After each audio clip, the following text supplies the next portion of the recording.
नमस्कार, मैं हूं अमित कुमार। स्वराज एक्सप्रेस में आपका स्वागत है और आप देख रहे हैं देश प्रदेश और आपके शहर की नब्ज टटोलने वाला हमारा खास कार्यक्रम बिग डिबेट। जनता से जुड़े तमाम मुद्दे के बीच मध्य प्रदेश की सियासी हवा इस समय केक में उलझ गई है। कांग्रेस अध्यक्ष कमलनाथ ने एक संस्था द्वारा आयोजित समारोह में जो केक काटा वह मंदिर के आकार का था। उस पर हनुमान जी की तस्वीर भी बनी हुई थी। केक पर चाकू चलते ही सियासी बवाल मच गया। कमलनाथ को हिंदू विरोधी करार दे दिया गया। हिंदुत्व का हुंकारा भरने वाली भाजपा जोश में आ गई तो कांग्रेस पलटवार में कैसे पीछे रहती। केक कटवाने वाली संस्था के आयोजकों ने किंतु परंतु के साथ खेद भी जता दिया, लेकिन बवाल है कि थमने का नाम नहीं ले रहा है। सियासी दलों के लिए यह बड़ा मुद्दा बन गया है। इसी पर देखिए आज की हमारी एक खास पेशकश, केक पर कल है।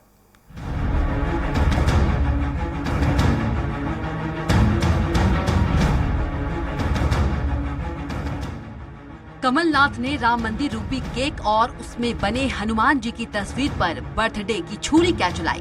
बीजेपी ने कमलनाथ के खिलाफ मोर्चा ही खोल दिया। एक आम कार्यकर्ता से लेकर मुख्यमंत्री तक कमलनाथ को घेरते नजर आए। बीजेपी कमलनाथ की तुलना गजनवी और गौरी से कर रही है तो कांग्रेस ने मुख्यमंत्री शिवराज पर कमलनाथ की छवि खराब करने के निर्देश देने के आरोप लगाए हैं। वहीं जन्मदिन पर केक लाने वाली महिला ने माफी मांगी है। कमलनाथ इसे बेवजह का मुद्दा बताकर इसका पटाक्षेप करने की कोशिश करते नजर आए। अब बताइए, केक में हनुमान जी बनाए जाते हैं? ये सनातन परंपरा का अपमान नहीं है? हनुमान जी को आप केक पे बना रहे हैं और केक काट रहे हैं। ये अपमान है हिंदू धर्म का, सनातन परंपरा का, जिसको ये समाज स्वीकार नहीं करे। मंदिर और मूर्तियों को ध्वस्त करने का ऐसा निंदनीय घोर कृत्य मोहम्मद गौरी और महमूद गजनवी ने किया था। ये उनकी याद दिला देता है। मानसिकता बदलिए कमलनाथ जी, आस्थाओं पर कुठाराघात मत करिए। है वो वीडियो में है और ये फालतू बातें पर मैं कोई टिप्पणी नहीं करना चाहता। कुछ बीजेपी को कुछ नहीं बचा इनके पास, वो ऐसा मुद्दा लाते हैं। ये इनकी सोच। केक कंट्रोवर्सी नई बात नहीं है। साल 2003 में जब बीजेपी ने दिग्विजय सिंह के खिलाफ उमा को खड़ा किया तो शुरुआत में ही भगवान हनुमान का जन्मदिन मनाकर वे विवादों में आ गई थी। कांग्रेस ने इस मौके पर काटे गए केक में अंडा होने का आरोप लगाकर उनकी मुश्किलें बढ़ा दी थी। इस मामले ने तब उमा को परेशान किया था और अब कमलनाथ घिर गए हैं। हालांकि केक कंट्रोवर्सी की तोड़ कांग्रेस को इंदौर में राहुल गांधी के नाम मिले धमकी भरे लेटर से मिल गई है। इस लेटर के बहाने कांग्रेस ने बीजेपी पर हमला बोल दिया। इंदौर में एक दुकान पर सनसनीखेज लेटर मिला। इसमें कांग्रेस नेता राहुल गांधी की खालसा कॉलेज में होने वाली सभा पर हमले की धमकी दी गई है। इसी के साथ पूरे इंदौर को बम विस्फोट से दहला देने की धमकी भी दी है। केक के बाद बीजेपी कांग्रेस के नेता लेटर बम की कलह में उलझ गए। उनकी दादी और उनके पिताजी शहीद हुए हैं और हमेशा रोज उनकी सिक्योरिटी पर चिंता हमें है कि हमारे लिए राहुल जी की सिक्योरिटी में हम कोई समझौता नहीं कर सकते। No compromise on Rahul ji security. ये पत्र मुझे एक स्टंट दिखाई देता है कि जिसके माध्यम से यात्रा में जिस प्रकार से लोग आज यात्रा को इग्नोर कर रहे हैं, यात्रा जिस प्रकार से असफलता की ओर जा रही है, तो उनको लगता है कि स्टंट कैसे बनाया जाए जिससे मीडिया के माध्यम से कैसे लोगों में हम पहुंचे। तो मुझे लगता है कि इस पत्र के पीछे मुझे कोई साजिश दिखाई देती है। तो केक से शुरू हुई कलह धमकी भरे पत्र के बाद और गहरी हो गई। बीजेपी केक कांड को लंबा खींचने के मूड में थी। अब कांग्रेस राहुल की सुरक्षा के मुद्दे को खींचना चाहती है। केक कांड से बीजेपी की नजर हिंदू वोटों पर है तो लेटर कांड से कांग्रेस की सहानुभूति की लहर चलने की उम्मीद है। अतुल पाठक, स्वराज एक्सप्रेस, भोपाल। इस मुद्दे पर ज्यादा चर्चा के लिए मौजूद हैं बीजेपी के प्रवक्ता दुर्गेश केशवानी जी, कांग्रेस महापौर छिंदवाड़ा से जुड़ेंगे विक्रम आहाके जी और वरिष्ठ पत्रकार संदीप पौराणिक जी। आपका बहुत बहुत स्वागत है इस डिबेट में। शुरुआत करते हैं विक्रम जी आपसे। विक्रम जी, आपको आवाज आ रही है? विक्रम जी, पूरा वाकया जो हुआ था, जिस तरह से मंदिर में जो मंदिर के आकार का केक था और इस पूरा मामले में क्या अचानक कैसे केक आया और फिर काटा क्यों गया ये सब? देखिए, पहले तो नमस्कार जी और आज हमारे उत्तर प्रदेश के कांग्रेस अध्यक्ष और पूर्व मुख्यमंत्री आदरणीय कमलनाथ जी का जन्मदिन है। जी तो मैं आपके चैनल के माध्यम से पूरे प्रदेशवासियों को उनसे उन्हें बधाई और शुभकामनाएं देता हूँ कि आप दीर्घायु रहें। दूसरी चीज ये है कि कमलनाथ जी धार्मिक व्यक्ति हैं और धार्मिक उन्होंने हमेशा जनसेवा पर मदद, लोगों की रोजगार की व्यवस्था और मध्य प्रदेश और छिंदवाड़ा में एक सुव्यवस्थित सुशासन दिया है। किसी बात के द्वारा उनके किसी श्रद्धा समर्थकों के द्वारा अगर इस तरीके का केक लाया गया, लेकिन उसका किसी तरीके से काटने वाला फुटेज उसमें नहीं है। और ये भारतीय जनता पार्टी जब इस तरीके की चुनाव में जब पटकनी खाने की बारी आती है या प्रदेश में किसी भी, आप हम इसका इतिहास उठा के देखिए, देश की किसी भी कोने में अगर चुनाव होने जा रहे हैं तो वहाँ हिंदू, मुस्लिम, हिंदुस्तान, पाकिस्तान इस तरीके के मुद्दे लाए जाते हैं। वहीं दूसरी ओर माननीय कमलनाथ जी के द्वारा 101 फुट की मूर्ति यहाँ पर छिंदवाड़ा में स्थापित की गई है, जो प्रदेश और देश में एक विशाल कायम है। लेकिन विक्रम जी, जो संस्था लाए थे, जो संस्था केक लाई थी, उन्होंने माफी मांगी कि भाई इस तरह से हम ले जाना नहीं चाहिए थे, विवाद काफी बढ़ गया, आज उनका जन्मदिन भी है, तो इस तरह का होना नहीं चाहिए। आपके पास फिर से आए दुर्गेश जी, इस पूरे मामले में बीजेपी किस तरह से देखती है? इसके पहले भी उमा जी के साथ भी ऐसा हो गया था, छिंदवाड़ा की घटना थी वो। देखिए अमित जी, आज कांग्रेस ने हिंदुत्व को टेकन एज ग्रांटेड नहीं किया। जिस तरह से रावण की सभा में जब एक गुप्तचर का अपमान होता है तो सभी जितने लोग बैठे थे उस सभा में कोई विरोध नहीं कर पाया रावण का। क्यों? क्योंकि वो अहंकारी रावण था, उसको किसी की नहीं सुनता था। यही कल हुआ जब हम कमलनाथ जी केक काट रहे थे तो उस सभा में क्या उसने एक भी आदमी ऐसा नहीं था जो इस चीज को कमलनाथ जी को बताता कि मंदिर, भगवान श्री राम, हनुमान जी आस्था के केंद्र बिंदु हैं। कभी आज तक कभी देश में यह कभी परंपरा थी क्या कि हनुमान जी के चित्र रखकर हम केक काट रहे हैं? ये किस तरह की परंपरा? कमलनाथ जी क्या चाहते हैं? ये क्या संदेश देना चाहते हैं कमलनाथ जी? यह देश संस्कृति, सभ्यता, परंपराओं, मान्यताओं वाला देश है ये। और इस देश में जब आप हिंदू देवी देवता का अपमान करते हैं, ये किस तरह का अपमान कमलनाथ जी उसमें केक काट कर क्या दर्शाना चाहते थे? ये जो इनके महापौर बैठे हैं, ये कभी कभी तो कमलनाथ जी को हनुमान भक्त बताते हैं। ऐसी भक्ति है आप केक पर रख के आप हनुमान जी के चित्र को काट रहे हैं, मंदिर को काट रहे हैं। ये आपने कमलनाथ जी 150 करोड़ हिंदू लोगों का अपमान किया है आपने। ये आप किस दिशा में बढ़कर क्या एक मैसेज देना चाहते हैं केक काटने से? कि मुझे लगता है कमलनाथ जी को अहंकार त्याग कर देश के समक्ष माफी मांगनी चाहिए।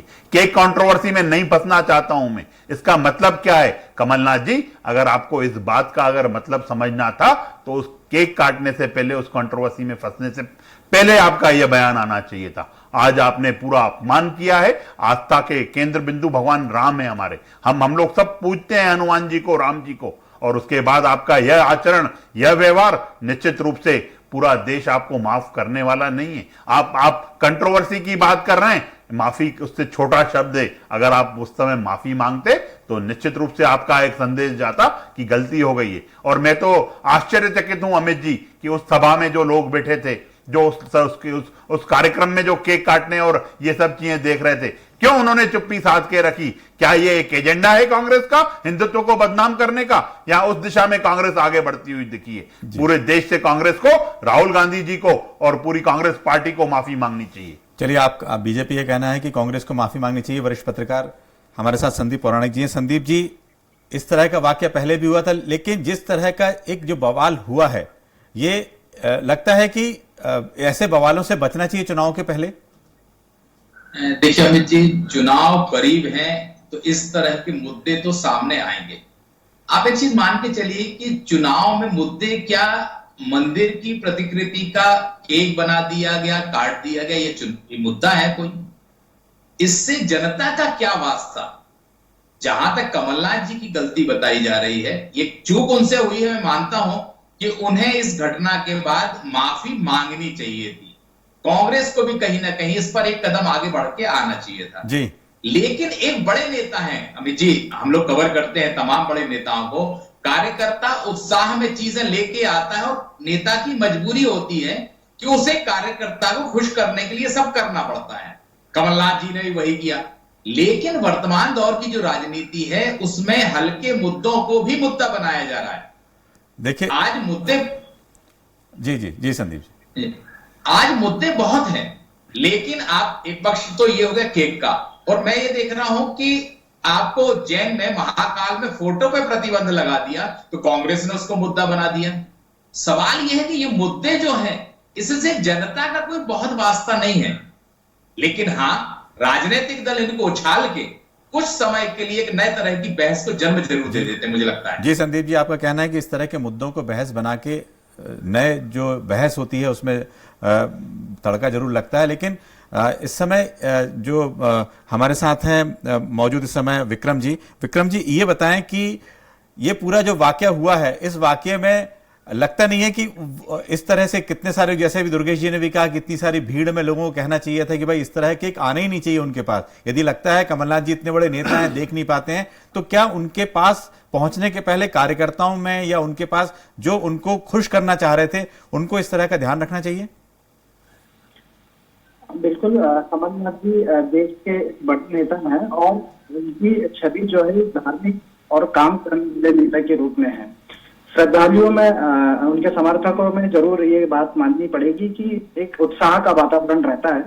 उत्साह में जिस तरीके से उन्होंने हनुमान जी की मूर्ति बनाई, अयोध्या में उन्होंने सोने चांदी की ईंट वहां पर लगवाई, महाकाल कॉरिडोर जिसका अभी मोदी जी ने प्रारंभ किया, उसका पूरा कायाकल्प करने का जो एजेंडा है वो माननीय कमलनाथ जी ने मुख्यमंत्री रहते लाया।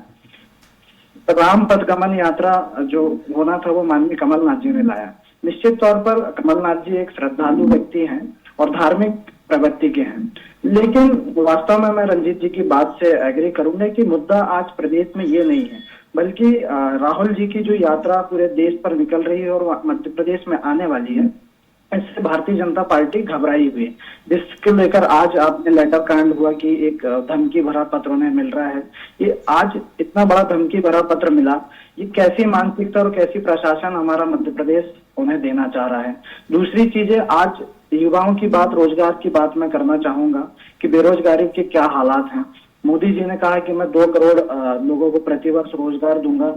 आज पूरे युवा, चाहे इंदौर की बात कर लो, चाहे भोपाल की बात कर लो, चाहे छिंदवाड़ा की बात कर लो, आज सड़क पे उतरने को मजबूर है। पहली बार इतिहास में देखने को मिल रहा है कि बिना किसी राजनीतिक संगठन के नेतृत्व के बिना आज मध्य प्रदेश का युवा सड़क पे उतरने को तैयार है। महंगाई, आप जिस चीज पे हाथ रख लो, चाहे डीजल, पेट्रोल, दाल, आटा, चीनी, नमक, छोटी से लेकर बड़ी चीज, कबीलू, सीमेंट, जो चीजें एक आम जनमानस में लगती है, आज महंगाई तरबतर है। आज इस पर भारतीय जनता पार्टी क्यों डिबेट नहीं करना चाहती? चलिए इसका जवाब लेते हैं, बिल्कुल इसका जवाब लेते हैं। ये बताएं दुर्गेश जी, सवाल जो उठ रहा है बेरोजगारी से जुड़ा मुद्दा है, केक का तो चलिए जो आपने सॉफ्ट हिंदुत्व की ओर जो आगे बढ़ रहे हैं उसको लेकर जो एक गलती कार्यकर्ताओं से हुई उसको लेकर पूरा विवाद है, लेकिन जो मुद्दे हैं बेरोजगारी की बात है या खासतौर से आज जो पत्र मिला सुरक्षा की बात है, सुरक्षा को लेकर चूंकि यात्रा यहां आ रही है, पूरे देश की नजर है और उस पे इस तरह का पत्र आना, बीजेपी को इस पे भी सफाई देनी चाहिए कि आखिर, या कोई जांच इस तरह की हो रही है, अभी तक कुछ पकड़ में आया है कि आखिर ये पत्र कहां से भेजा गया है?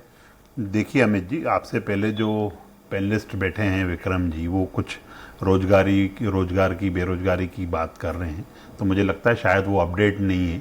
अगर अपडेट होते तो निश्चित रूप से वो चैनल पे ये बताते कि 1 लाख नौकरियों की भर्ती आज ही उसका एक अभी गजट नोटिफिकेशन। दुर्गेश जी, मैं अभी की बात बताऊं। एक सेकंड, आपके साथ इस समय जो कैबिनेट मंत्री प्रद्युम्न सिंह तोमर जी फोन लाइन से जुड़ गए हैं। प्रद्युम्न जी, आपको आवाज आ रही है? आ रही है। एक पूरा मामला जो है, एक तो जिस तरह से कमलनाथ जी के इलाके में जो मंदिर की आकृति का केक कटा, उसके बाद जो यहाँ पर जो राहुल गांधी की यात्रा थी उससे पहले एक धमकी वाला पत्र मिला। ऐसे में सरकार पे ये सवाल जरूर उठता है कि आखिर किस तरह से यहाँ पर सुरक्षा दी जाएगी उनको। एक बड़ा सवाल बात आई है। मैं आपसे 2 बात साफ करना चाहता हूँ जी।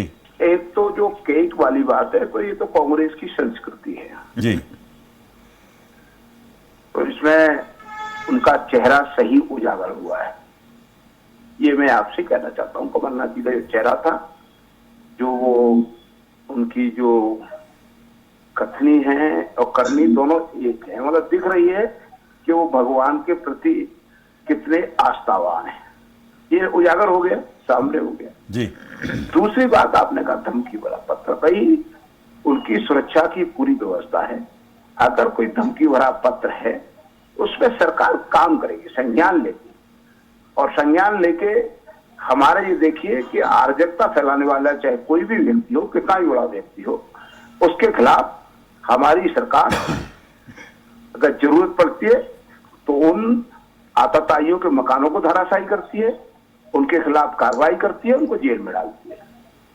इसलिए मध्य प्रदेश में इस समय कानून व्यवस्था ठीक है, इसलिए ये कहना ठीक नहीं है कि उनकी सुरक्षा वो आए, यात्रा करे। बिल्कुल, आपने कहा कि पहले उन्होंने भारत तोड़ा था, भारत जोड़ने की यात्रा कर रहे हैं जी। ये कांग्रेस के अस्तित्व की यात्रा है। उन्हें माफी मांगनी चाहिए मध्य प्रदेश की जनता से कि उन्होंने वायदा किया था कि 2 लाख तक का किसानों का कर्जा माफ करेंगे, उन्होंने वायदा किया था कि युवाओं को बेरोजगारी भत्ता देंगे, उन्होंने वायदा किया था कि विधवा वृद्धा पेंशन को पेंशन 1000 रुपए देंगे, स्वीकार किया है मंत्री जी। तो उसका पालन करें, उसकी बात करें जी, माफी मांगे उसके लिए सार्वजनिक रूप से जनता से। बिल्कुल आपका कहना है माफी मांगे, लेकिन एक और सवाल छोटा सा है, उसका जवाब देते जाइए कि क्या लगता है कि जो मंदिर का केक है ये आपका चुनावी मुद्दा भी आगे बन सकेगा? देखिए, भारतीय जनता पार्टी हमारा बड़ा स्पष्ट एजेंडा है, हमारा विकास का एजेंडा है, जन सेवा का एजेंडा है हम चुनावी एजेंडा हम जनता के पास। जब कोरोना का संकट आया तो भारतीय जनता पार्टी का एक एक देवतुल्य कार्यकर्ता उस समय माननीय मोदी जी के नेतृत्व में संकट के समय आम जन के साथ खड़ा था, और फ्री में वैक्सीनेशन करा के माननीय मोदी ने इस देश को संकट से उबारा जी। उस समय कांग्रेस का कोई नेतृत्व आपको दिखाई नहीं दिया। जब जैसे उदाहरण के लिए मध्य प्रदेश में अगर आप देखें, जब अगर बाढ़ आती है, कोई संकट आता है, तो उस समय माननीय शिवराज सिंह जी दिखते हैं, माननीय श्रीमती ज्योतिरादित्य सिंधिया जी दिखते हैं, माननीय नरेंद्र सिंह तोमर दिखते हैं, माननीय बीडी शर्मा जी दिखते हैं, हमारे प्रदेश सरकार के मंत्री दिखते हैं। उस समय कांग्रेस नहीं दिखती है जी। कांग्रेस तो सिर्फ चुनावी वर्ष में दिखती है। इसलिए एजेंडा बनाने का काम सिर्फ कांग्रेस का है कि चुनावी एजेंडा क्या हो, प्रोपेगेंडा क्या हो, ये काम कांग्रेस का है। प्रद्युम्न जी, बहुत बहुत धन्यवाद आपका, आपने अपनी बात रखी यहाँ पर। दुर्गेश जी, आप अपनी बात कंटिन्यू कर सकते हैं, आपका जो कहना था जी। तो जो हमारे कांग्रेस के जो पैनलिस्ट बैठे हैं उनको शायद मालूम नहीं है कि आज ही 1 लाख नौकरियों का जो था सरकारी का, उसका एक नोटिफिकेशन जारी हुआ है। और मैं बिल्कुल स्पष्ट कहना चाहता हूं, अभी ये कमलनाथ जी के बड़े होने की बात हमारे संदीप प्रामाणिक जी भी बोल रहे थे, बड़े नेता हैं, और ये भी उनके जो कमलनाथ जी की गाथा है वो गा रहे हैं। पर बड़ा हुआ सो क्या हुआ, जैसे पेड़ खजूर, पंथी को छाया नहीं, फल लागे अति दूर। तो मध्य प्रदेश को कमलनाथ जी से कुछ नहीं मिला। 973 वचनों का एक सिर्फ झूठ का पुलिंदा देके वो निकल लिए। और मैं एक और बोल रहा था, आपकी केक के ऊपर जो बात चल रही थी, अमित जी, जो मुगल आक्रांता थे, जो देश को लूटने आए थे, उन्होंने मंदिर तोड़ने की चेष्टा की थी, और देश आज उनको नहीं भूला है। आज फिर कमलनाथ जी उसको उस रूप में दिखाई दे रहे हैं, जो केक को काट रहे हैं, केक हनुमान जी की तस्वीर को काट रहे हैं। क्यों नहीं उस सभा में से एक आदमी निकल के आया? प्रश्न ये उठता है, क्या पूरी कांग्रेस ने ये मान लिया है कि हिंदुओं का हमें अपमान करना है, हिंदुत्व का, और कैसी धार्मिकता की बात कर रहे हैं ये हमारे यहाँ पे बैठ के कांग्रेस के प्रवक्ता साथी? अगर कमलनाथ जी धार्मिक होते, वो हिंदू हनुमान भक्त अपने आप को कहलाते हैं, तो मुझे तो नहीं लगता है कि कार्यकर्ता कितना ही कैसा भी चीज ले आए, हम उस चीज को एक्सेप्ट नहीं करेंगे। वो हाथ जोड़ के प्रणाम कर सकते थे मंदिर पे कि मंदिर मेरी आस्था का केंद्र है, मैं हनुमान जी की पूजा करता हूं, मैं इनको हाथ जोड़ता हूं, काट नहीं सकता हूं। पर कमलनाथ जी ने वो बड़प्पन भी नहीं दिखाया। अब ये सिर्फ झूठ बोलने का काम करते हैं। आज भी आप देखिए विक्रम जी कैसे हंस हंस कर झूठ बोल रहे हैं। अभी मंत्री जी ने स्पष्ट कर दिया, अरे भारतीय जनता पार्टी तो माननीय मोदी जी के मूल मंत्र पर काम करती है, सबका साथ, सबका विकास और सबका विश्वास, उसको लेकर हम आगे बढ़ते हैं और उसको निश्चित रूप से जनता सराहती है। रही बात आप चिट्ठी की जो कर रहे हैं, ये चिट्ठी कहीं साजिश तो नहीं है। वीडी शर्मा जी ने अभी स्पष्ट बताया, लोग इग्नोर कर रहे हैं इस यात्रा को। भारत को जोड़ने की तो कहीं जरूरत ही नहीं है, भारत तो अपने आप जुड़ा हुआ है। पर ये जो यात्रा जिन लोगों को लेकर साथ लेकर राहुल गांधी जी निकले हैं, ये टुकड़ा गैंग के सदस्य उस यात्रा में हैं जो कहते हैं भारत तेरे टुकड़े होंगे इंशाअल्लाह इंशाअल्लाह। ऐसे लोग उस यात्रा में शामिल हैं। और आप जिस तरह से आप ये बात कर रहे हैं साजिश की, सुरक्षा की, अभी कमलनाथ जी का भी बयान आया, वो शिवराज जी से मिले थे, गोविंद सिंह जी शिवराज जी से मिले थे और उन्होंने जो सुरक्षा मांगी है, सरकार बिल्कुल साथ खड़ी है। माननीय मुख्यमंत्री तो 8-8.5 करोड़ जनता की चिंता करते हैं प्रदेश की। लेकिन इस तरह का जो पत्र आता है वो एक खलबली जरूर मचाता है। संदीप जी, आपसे एक बात करना चाहते हैं। एक सवाल ये है सीधा सीधा कि इतनी बड़ी यात्रा में अभी तक पूरी देखा जाए कन्याकुमारी से लेकर पूरी यात्रा आई, कहीं इस तरह का पत्र या इस तरह की चीज नहीं आई। मध्य प्रदेश में आके चूंकि अगले साल चुनाव होने, तो लगता है किसी तरह का एक जैसे साजिश भी हो सकती है क्या? देखिए अमित जी, ये कह देना बहुत जल्दबाजी है मुझे लगता है जी। पत्र आया है, जांच एजेंसियां जांच करेंगी, पुलिस उस पर जांच करेगी। लेकिन ये बात बिल्कुल सही कि जिन 4 राज्यों से यात्रा अब तक गुजरी है उस जगह ऐसे कोई मामले सामने नहीं आए हैं। मध्य प्रदेश में मामला सामने आया है तो सुरक्षा को और चौकस करना होगा, क्योंकि यह यात्रा एक नेता की है और अगर कुछ होता है तो राजनीतिक तौर पर बड़ा मुद्दा बन जाएगा अमित जी। इसलिए अभी क्या है, साजिश है या क्या कारण है, कहना जल्दबाजी होगा मुझे लगता है। जी बिल्कुल, बहुत कहना जल्दबाजी होगा। जी ये बताएं जी विक्रम जी। हंसी मुझे इस बात की आ रही थी कि माननीय मंत्री जी ने कहा कि किसानों का कर्जा माफ नहीं हुआ, जबकि इन्हीं के मंत्री कमल पटेल जी ने विधानसभा में स्वीकार किया कि 23 लाख 26-27 लाख किसानों का कर्जा माफ हुआ। दूसरी बात, आदरणीय हमारे जो विपक्ष के साथी बैठे हैं वो बार बार कह रहे हैं कि नोटिफिकेशन जारी हुआ, नोटिफिकेशन जारी हुआ। तो मध्य प्रदेश की परंपरा घोषणा और नोटिफिकेशन की तो बहुत पुरानी है। जब भी कोई चुनाव आता है नोटिफिकेशन जारी हो जाता है, जब भी नगर निकाय के चुनाव आते हैं नोटिफिकेशन जारी हो जाता है। लेकिन क्या नोटिफिकेशन का इम्प्लीमेंट वास्तव में जमीन पर हो रहा है? आज युवाओं की ये जरूरत है कि आज 2019 का जो एमपीपीएससी का पेपर इन्होंने मेंस रद्द कर दिया। आज त्राही त्राही मची युवाओं में। एसआई की वैकेंसी सालों से नहीं गई है, एमपी पुलिस की वैकेंसी सालों से नहीं गई है, वर्ग 3 वर्ग 2 की परीक्षा का क्या हुआ? और भर्तियां आ रही है तो पेपर नहीं हो रहे हैं, अगर पेपर हो रहे हैं तो रिजल्ट नहीं आ रहा, रिजल्ट आ रहे हैं तो उस पर जांच बैठ जा रही है। मतलब ये हो क्या रहा है? जी बिल्कुल बिल्कुल, हम यही चाहते हैं कि मुद्दे जो हो विपक्ष जो है इसी तरह के मुद्दे उठाए जिससे बात सामने आए। मैं कहना चाहता हूँ जल्दी अपनी बात रखिए, इसका जवाब भी लेना है। नहीं, माननीय ने कहा कि मध्य प्रदेश में जब आपदा का संकट आता है तो वीडी शर्मा जी दिखते हैं, शिवराज जी दिखते हैं और भी विभिन्न लोगों का नाम लिया। लेकिन मध्य प्रदेश इस बात का गवाह है कि जब मध्य प्रदेश में कोरोना आने वाला था तो माननीय कमलनाथ जी ने सबसे पहले आगाह किया था। जब आगाह किया था तो सत्ता बचाने में लगे हुए थे अमित जी, ये पूरा समय सत्ता बचाने में लगे हुए थे। सत्ता को कैसे बचाया जाए, जन सरोकार से इनका कोई मतलब नहीं है। और ये बताइए ना विक्रम जी कि उमंग श्रृंगार जी क्या कह के गए थे सबके सामने, मीडिया के सामने आके? उन्होंने ये कहा था कि हमारी कांग्रेस की सरकार लूटने आई है। उसकी उस बात पे भी आप बताइए। दिग्विजय सिंह जी सबसे बड़े ब्लैकमेलर है, वो बात भी बताइए। और कमलनाथ जी वो एक उद्योगपति हैं, बड़े नेता हैं। अगर ये मध्य प्रदेश को एक उद्योग तो देके जाते, एक उद्योग खड़ा नहीं कर पाए, सिर्फ वचनों पे प्रवचन देते रहे। और आज भी आप यहाँ चैनलों पे बैठ के आरोप, आप 27 तारीख को जाइए, हर शहर में रोजगार मेले लग रहे हैं। रोजगार हमारी प्राथमिकता है। माननीय मुख्यमंत्री जी टाइम बॉन्ड से लेके हम लोग आगे बढ़ रहे हैं। अरे आप इसके बाद आगे स्टार्टअप्स में देखिए मध्य प्रदेश कितना नाम कर रहा है, पर आप विषय पे बात नहीं करते हैं। विषय से हटके आप सब बातें करते हैं। आप निश्चित रूप से उस पर भी डिबेट रखिए। पर आज आप ये बताइए, क्या कमलनाथ जी को माफी नहीं मांगनी चाहिए थी? क्या कांग्रेस को माफी नहीं मांगनी चाहिए थी कि आपने कैसे आस्था के केंद्र बिंदु केक को काट दिया, भगवान श्री हनुमान जी को काट के रख दिया? अरे ये झूठ बोलने वाले लोग हो, आप कपट करने वाले, आप टुकड़ा टुकड़ा गैंग के समर्थक लोग हो, एक विशेष वर्ग की राजनीति करने वाले लोग हो। जनता इसको अच्छा नहीं मानती है। आपको 2028 उपचुनाव में जो जनता ने आपको घर बिठाया, उसके बाद 4 उपचुनाव में घर घर बिठाया, नगर निगम, नगर पालिका, और आप देखेंगे नगर पंचायतों में जिस तरह से आपको घर बिठाया है, इस आने वाले 23 में भी आपको घर बिठाएंगे। बिल्कुल 24 में भी आपको 2023 विक्रम जी आपको बिठाया, तभी तो आप बैठ गए वहां पे। लेकिन धन बल के कारण भारतीय किसी मीडिया के सामने आके लेके आके पेश करो ना, कोई एक सबूत हो आपके पास। झूठ परोसने का काम मत करो, झूठ जनता अच्छा नहीं मानती है। चलिए इस मुद्दे पर अलग से विक्रम जी, इस मुद्दे पर अलग से डिबेट होगी। विक्रम जी 1 मिनट, समय हो चला है और इस मुद्दे पर अलग से डिबेट करेंगे। जो 6 महीने तक कांग्रेस अरे कुछ नहीं कर पाए, सिर्फ प्रवचनों में प्रवचन देते थे। पूरे प्रदेश को लूट लिया आप लोगों ने।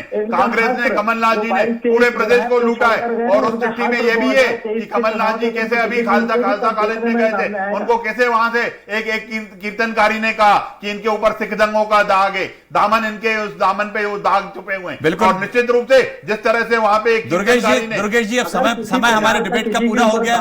विक्रम जी अगले बार जरूर आपको इन मुद्दों के लिए मौका मिलेगा। और यह जरूर है कि जो धमकी वाला पत्र है उसको राज्य सरकार भी गंभीरता से लेना चाहिए और उस पर जल्दी से जल्दी जांच शुरू करनी चाहिए, क्योंकि यात्रा आने में बहुत कम समय बाकी है, क्योंकि मध्य प्रदेश की सुरक्षा का मामला है ये। बिग डिबेट में फिलहाल इतना ही। कल फिर हाजिर होंगे किसी मुद्दे के साथ। दीजिए इजाजत, नमस्कार।